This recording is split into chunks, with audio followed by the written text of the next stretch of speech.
శ్రీ దుర్గాదేవి కాళీమాత ఆశీస్సులతో జ్యోతిష్యం చెప్పబడును. స్త్రీ పురుషులకు ఎటువంటి సమస్యలకైనా 100% ఫోన్ ద్వారానే జ్యోతిష్యం చెప్పబడును.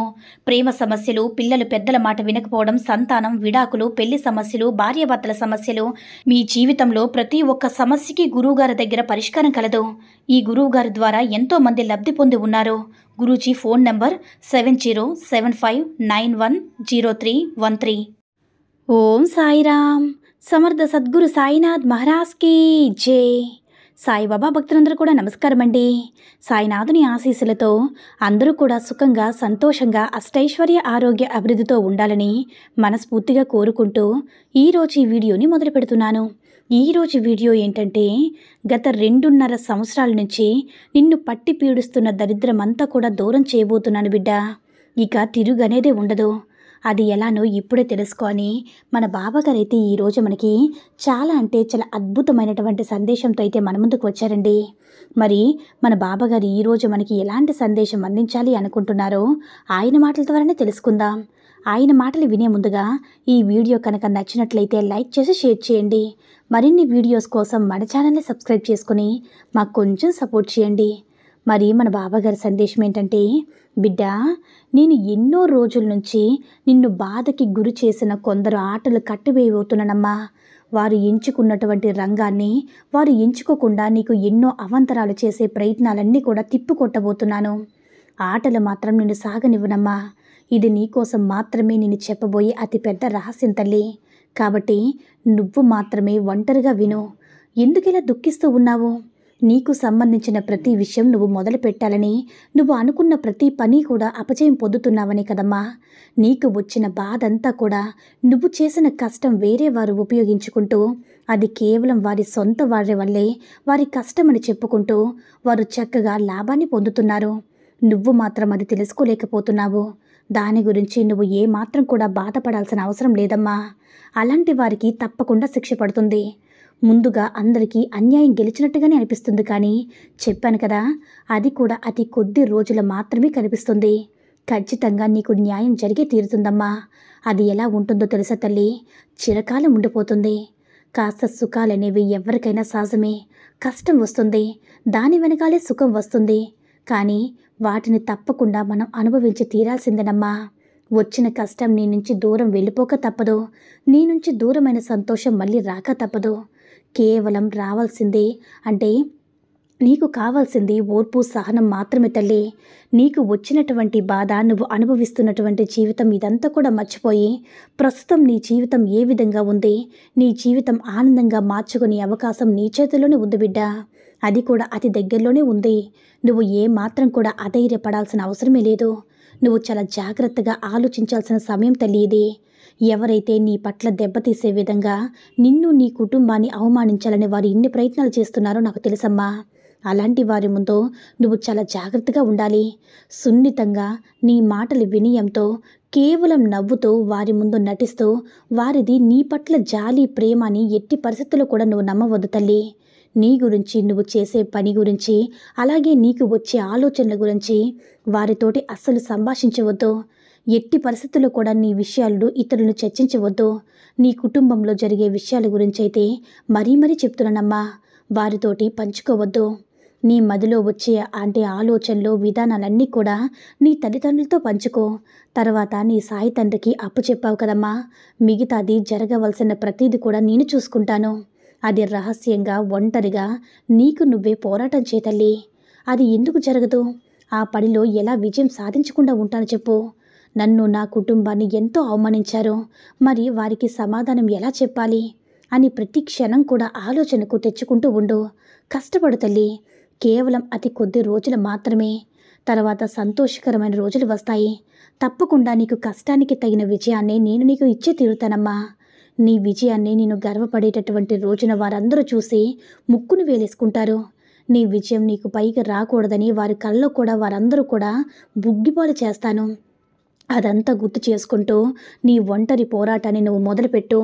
ఒంటరిని అని ఎప్పుడు కూడా అనుకోవద్దు. ఎందుకంటే నీ వెంటే కొండంత అండగా నడిపించే నా శక్తి, నీ తల్లిదండ్రుల దీవెన, నీ సాయి తండ్రి అనుగ్రహం నీకు ఎప్పుడు కూడా నిండుగా ఉన్నాయనే ధైర్యంతో నింపుకొని నీ పనిని నువ్వు మొదలుపెట్టు బిడ్డ. తద్వారా విజయం నీ సొంతమవుతుంది. నీకు వచ్చిన కష్టం ఏదైనా సరే బాబా అంటూ వేదనతో పిలిచావు కదా, వెంటనే పలికే దైవం నీ సాయినాథుడు. కరుణామయుని తల్లి, భక్తుల పాలిట కల్పవృక్షం. నా భక్తులు కష్టంలో ఉంటే నీ బాబా చూస్తూ ఉండడమ్మా. అమాయకులైన భక్తులు ఎవరిని ఏడిపించినా, వారిని అవమానపరిచినా, వారి దెబ్బతీసేటటువంటి ప్రయత్నాన్ని ఏం చేసినా సరే నేను చూస్తూ ఉండను తల్లి. వారికి కావాల్సినటువంటి సహాయాన్ని వారు జాగ్రత్తగా పడిపోతూ ఉంటే జాగ్రత్తగా పట్టుకోవాల్సిన బాధ్యతని ఆ భగవంతుడు నాకు అప్పగించాడు కాబట్టి నేను చాలా జాగ్రత్తగా అమలుపరచాల్సిన బాధ్యత నాది తల్లి.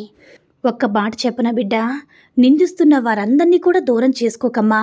పొగుడుతున్న వారందరికీ కూడా పల్లకి మొయ్యకు. కావాలనే నిందించి ఉంటారు, మీకు మంచి జరగాలనే నిందించేవారు కూడా ఉంటారు. ప్రతిఫలం కోసం పొగిడేవారు ఉంటారు, ప్రతీకారం కోసం కూడా పొగిడేవారు ఉంటారు తల్లి. ఎవరు ఏ విధంగా అనుకున్నా సరే మనలోని లోపాలను, విశేషతలను అంతర్మదనం చేసుకుని పరిశీలించుకున్న రోజు పొగడ్తలు పరిచాలకులుగా, నిందలు విజయానికి నిచ్చెనగా అయిపోతాయని గుర్తుంచుకోబిడ్డ. గతంలో చేసిన పొరపాట్లు వర్తమాన సమయంలో సరిదిద్దుకోకపోతే లోపల మనసు తింటూ ఉంటుంది. ఇది తెలియక మాకు ఎందుకు సంతోషంగా ఉండడం లేదని అనుకుంటూ ఉంటారు. కానీ ఏదో ఒక పుణ్యకర్మ చేసి ఉంటే దానికి ఆధారంతోనే ఆ భగవంతుడు కూడా సమస్యలు, ఆపదల నుంచి రక్షిస్తాడు బిడ్డ. ఆ పుణ్యకార్యం అనేది అనేక సమస్యలను దగ్ధం చేస్తుంది. అప్పుడు మనసు మయూరమై నాట్యం చేస్తుంది. భగవంతుడి స్మరణ ప్రతి కార్యానికి కూడా పుణ్యకర్మగా చేస్తుంది బిడ్డ. ఒక్కోసారి అకస్మాత్తుగా నిరాశ అనే మబ్బులు కమ్ముకుంటాయి. ఆధారం లేని నిందలు ఉరుముల్లా ఉరుముతాయి. జరిగిపోయిన దుర్ఘటనలు మెరుపుల్లా మెరుస్తూ ఉంటాయి. అదే సమయంలో డిప్రెషన్ అనే పిడుగుపడే ప్రమాదం కూడా ఉండవచ్చు. కనుక వెంటనే స్వయం కృషి అంటే స్వయం శక్తినిచ్చే ఆలోచనల గొడుగులోకి వెళ్ళిపోండి. ఒకప్పుడు మీకు లభించిన ఆనందాల రాజ్మహల్కు చేరుకోండి. మీరు అందుకున్న ప్రశంసల్ని తువ్వాలతో మనసును బాగా శుభ్రపరచుకోండి. స్వచ్ఛమైన మనసుతో నీ సాయి తండ్రి యొక్క నామస్మరణాన్ని ప్రతిరోజు కూడా జపించండి. శ్రేష్టమైన ఆలోచనలు చేస్తూ ఉంటే సంతోషిస్తుంది భాగ్యరేఖ. అందరిలోనూ విశేషతను చూస్తూ ఉంటే ఆహ్లాదాన్ని ఇస్తుంది మర్యాద రేఖ. శుభ్రమైన మాటలు మాట్లాడుతూ ఉంటే ఆనందాన్నిస్తుంది ఆయుష్ రేఖ. నడిచే శరీరాన్ని కాకుండా నడిపించే ఆత్మస్వరూపాన్ని చూస్తూ ఉంటే ఆత్మీయతనిస్తుంది జ్ఞానరేఖ. జీవిత గమ్యంలో మనసుకు ఊరటను, భగవంతుని స్మృతిని ఇచ్చి అన్ని చింతల్ని దూరం చేస్తుంది జీవన రేఖ బిడ్డ. కష్టాలను, సమస్యలను నీ శ్రేయోభిలాషలు చెప్పుకోవడంలో మంచిదే, కానీ సానుభూతి కోసం మాత్రమే చెప్పుకోవడం మాత్రం మరికొన్ని సమస్యలను తెచ్చిపెడుతుందని గుర్తుంచుకో బిడ్డ. ఇలా చెప్పుకుంటూ వెళ్తే ఉన్న సుఖ సంతోషాలు కూడా ఆవిరైపోతాయి. ఎందుకంటే మీరు చెప్తూ ఉన్నప్పుడు వినేవారితో పాటు మీ లోపల అంతరాత్మ కూడా వింటుంది. మిగతా సమయంలో తిరిగి అదే పాఠాన్ని మీకు వినిపిస్తుంది. ఫలితంగా ఈ రోజంతా కూడా బాగానే ఉంది, కానీ నా మనసు ఎందుకో డల్గా ఉందని అంటూ ఉంటారు కదా. కనుక మీ మనసులోని మాటలను ఆధ్యాత్మిక సంభాషణ ద్వారా పరమాత్ముడికి విన్నవిస్తే ఏదో ఒక రూపంలో పరిష్కారం తప్పకుండా చూపిస్తాడు బిడ్డ. ఇక నువ్వు దేని గురించి అయితే దిగులు పడిపోయి జరగదు అని ఈ పని చాలా బాధపడుతున్నావో, కల్లో కూడా నువ్వు ఊహించినటువంటి లాభం పొంది మంచి శుభవార్త అనేది అందుతుంది. నీ సాయి తండ్రిపై పూర్తి నమ్మకం ఉంచి నీ పనిలో నువ్వు శ్రద్ధను చూపుతూ సంతోషంగా, ఆనందంగా ఉండు తల్లి.